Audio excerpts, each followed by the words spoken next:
everybody, welcome to my channel. My name is Sharon, and this is a channel that is dedicated to all things related to narcissism. I'm going to begin today's video by telling you about a pet mouse that I had several years ago. It was about 8 years ago now. My kids found an orphaned mouse in the backyard. It was a miracle that they even found this mouse. He was about an inch long at the time. His eyes were sealed shut, his ears were folded over, his tail was wrapped around him. He was about an inch long. It was incredible how small he was. And my kids found him on a 3-acre yard. So the miracle of that to begin with. So they find this mouse, and they came and got me and told me, what can we do? What are we supposed to do? So we ultimately decided, let's wait a half hour. So we stood outside near the mouse, but far enough away that we didn't think we would upset his mother if she came back. I was hoping the mother was going to come back. She didn't. Other wildlife started noticing the mouse, so we ended up bringing it into the house. So long story short, we raised this little mouse from the 1-inch little thing that he was. I figured out that he must have been between 6 and 7 days old. You guys, I was so afraid. I didn't know if I was going to be able to keep this little mouse alive, but we tried to raise it, and he thrived, you guys. The big concern at first was, how am I going to feed this mouse? So we had him on a little heat pad. We had him in a little tank and a heat pad with all these soft towels. We bought him like these cotton rolls from the pet store. He was living the life. And I ended up, now he was teeny, so it was really, I couldn't get him a bottle for a kitten or anything like that. So you know how I had to feed him every 2 hours around the clock until his eyes opened? I had to feed him every 2 hours. I fed him kitten milk with a little paintbrush. So I dipped the smallest paintbrush that I could find in the kitten milk, and he would drink it off there. He thrived. He grew. And if you're watching the video right now, I'm going to put some pictures of him because that's really him. There's Lawson. That's my little mouse. And he thrived. He was such, it sounds weird, I know, like to be so attached to a mouse. He had such a great little personality. He knew his name. I think I imprinted on him because I was the first, we never saw another mouse. It was kind of weird when I think about that. I imprinted on him. I was his mother. And he knew his name. He loved to come out. He would just crawl all over me. Like he was so sweet. You would literally go to his cage in Lawson, and he would come right to the front to come out. You'd open it and he'd step right out. He was an integral part of every single day. He was my mouse, essentially. He always wanted to be with me. It was just, I loved this little mouse. We used to share dinner together every night. Whatever I ate, I would put some aside in a little bowl and put it in his cage. And he had this big mouse mansion. He was well loved, this little mouse, and he had a great life, or I think he did. He seemed very happy. He was always running around, and he was doing great. As he got older, I had some fears. Now, it was always a little bit of fear of mine anyways with him. He was a deer mouse, and I know some of you are probably thinking, oh no, hantavirus. Because of hantavirus, and that is a disease that deer mouse can carry, you are not allowed to have deer mice as pets. Now, just so you know, the thing with him, because he was a nursing mouse, the mouse can't get hantavirus until they start eating solid foods. So I knew he wouldn't have it. So he was safe, he was okay, but other people wouldn't have known that, and the state of New Hampshire was not going to let me keep this mouse. So it was very hush-hush. And then, I used to be afraid because of that. What if he needs medical care? I can't take him anywhere. They'll take him away from me. Thankfully, none of that happened. He lived a blissful, beautiful life. 4 years old, he passed away. As it got closer to when he eventually died, now mice don't live that long. They live a year or two. He was 4 when he passed away. And as he started getting older, I started becoming afraid. I was afraid when he was going to die, that it was going to devastate me. I didn't want him to die. I was afraid. I kept, I always make these goals for my animals, how long I want them to live. Of course, I want them to live forever.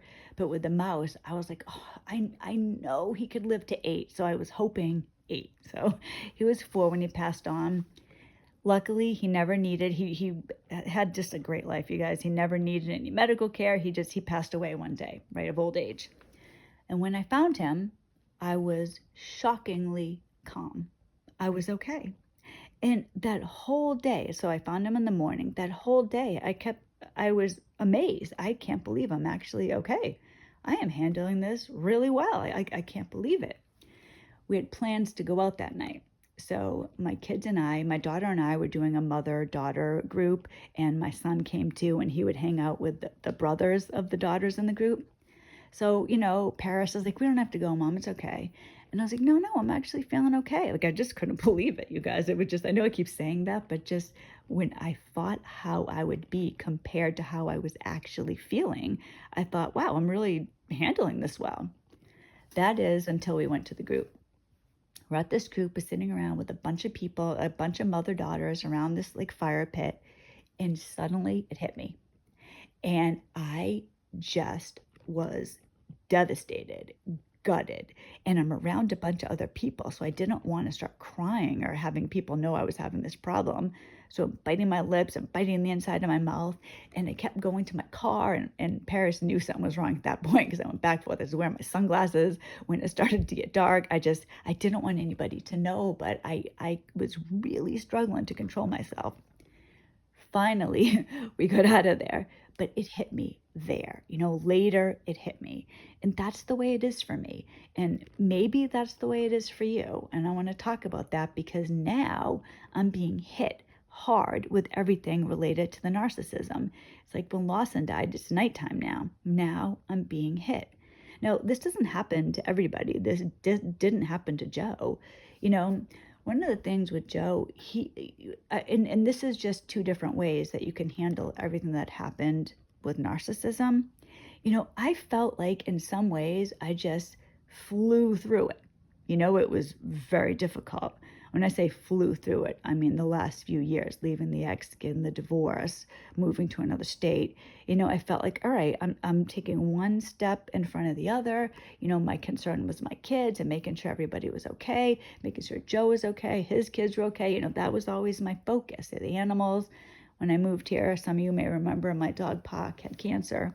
So I had a lot on my plate, but I was doing okay. Joe, on the other hand, suffered. He suffered every single day.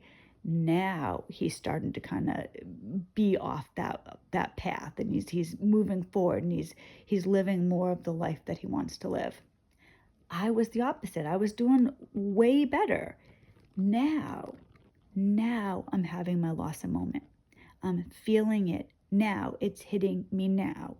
I guess it's kind of like, you hear people who they'll break their leg and someone's chasing them, or, a bear's chasing them, whatever. I mean, and they're able to run on the broken leg and they're okay because they're in shock.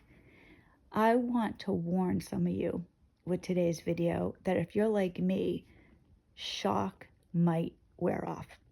I kind of look at it like a panic attack.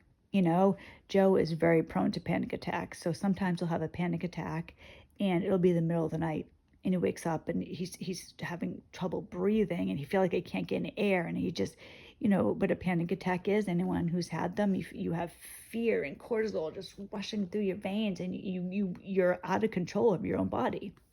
And I always tell Joe, I'm like, it's okay. I was like, it's going to take time. I'll rub his back and tell him let's go outside, take some deep breaths. It's going to be okay. Because all that cortisol, it has to go somewhere. It's like, right, if you're losing weight, like if it takes time to lose weight because the fat has to go somewhere. It takes time. And that is happening to me now.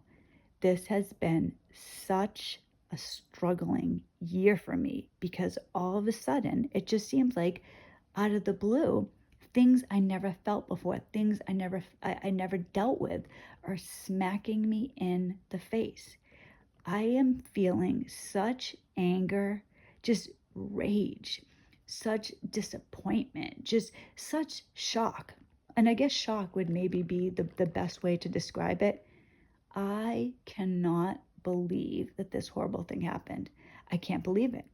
And I'll sit there. I often find myself daydreaming at work. I'll sit there and I'm thinking to myself, how could this happen? Well, how could the entire family, for those of you that don't know, my ex, he and his parents have nothing to do with my kids. So they have been shut out. And recently, a couple months ago, I found out that my ex-father-in-law passed away. And it's just kind of like, so this guy knew he was passing away, knew he was dying, and he didn't even want to see his grandkids but before he died. You know, I don't have an issue with my children having a relationship with people in the family, even with my ex. They don't. That was that was a decision that they made, and it was largely, like, just about 100% based off my ex's reaction to them. He cut off the family essentially. But that wasn't what I ever would have wanted for my kids, especially their grandparents. I didn't expect them not to have any relationship with anybody. It just, and I can't believe it. I'm thinking, didn't we used to go to their house at the Cape? Didn't we do that? And it just, wasn't I a part of this family? Weren't we a family? How it just, and I could go on and on with that. I am in my shock moment now. I'm in my grief moment. It's worn off. I'm feeling the pain, and it sucks. It sucks. I thought I was in a better place. I really did. I was like, wow, I'm like, the day Lawson died, during the day, I was like, I'm doing okay, until it hit me. Narcissists. And if you are with a narcissist, if you've been with a narcissist, they're evil, vile, disgusting family annihilators. It's an absolute disgrace how a narcissist is. What they do to families. And it's so difficult, especially when I think back to how I was as a wife, how I tried to be. I was good to my ex. And I know many of you can relate to that. You're trying to be a good wife. You're trying to be a good husband. You're trying to do the best that you can. You're living your life. You're doing things for them. And you think you're with somebody who's doing the same thing. And when it turns out later and you find out it was all a lie, nothing, like, Joe said to me yesterday, actually, I was like, oh, I used to live a different life. Isn't that hard for you? And I'm like, no, it isn't, because it was never real. It was never real. I thought I was living a real life, and I was not. And I wonder if this is happening to other people. I'm sure it is. I think there's like these two camps, maybe more, but people that feel it hard at the beginning and it's painful and they get through the agony and they come out the other side. Or people like me who mistakenly, or believe because it's how it has been, think, well, you know what? I'm doing okay. And then all of a sudden it hits you years later, and you're not doing okay. So I feel like I'm kind of starting over from scratch. It's extremely mentally debilitating. It really is. And I try to tell myself, and this is what I'll tell you, a couple of things. If you're dealing with this as well, what choice do we have? I get so angry and I get bitter, and the shock, it's just, I can't believe it. And I try to wrap my brain around it. I can live in that moment, and I can feel that every single day, and I can just let the anger eat me up, or I can go through it and come out the other side. In some ways it's unfair because I don't feel like I have a choice. What am I going to do? Unalive myself? Like, really? I could do that, I guess. That's one thing. But what about my kids? Or I can suck it up, and I'm trying to suck it up. But I want to warn anybody who is in the time period where, you're free of the narcissist. You feel like you're doing great. And I hope that that's true. I hope it stays for you. But just a warning, I like to tell you guys things that I've experienced, because if I've experienced them, I know other people have too.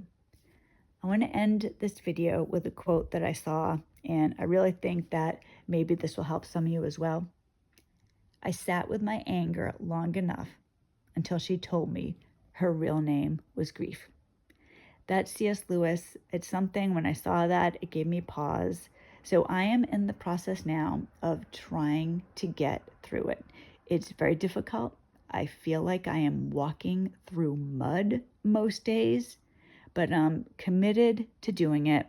So if this is you, if you have this problem, please tell me. Let's talk about it. Maybe I'll make another video, or maybe it's just me that has this problem. But I'd love to hear from you. Thank you so much, you guys, for supporting me. This is why I've been spotty on YouTube, by the way, because this depression has gone over me. But like I said, what's my choice? I can lay down and just never move forward, or I can move forward. And that's what I want to do. It's my desire. But sometimes it just feels so unfair. And if you're not careful with something like that, you could end up feeling so bad for yourself that you don't even function. So thank you so much. I hope everybody has a wonderful weekend. I will see you next week, and I love you guys. Bye.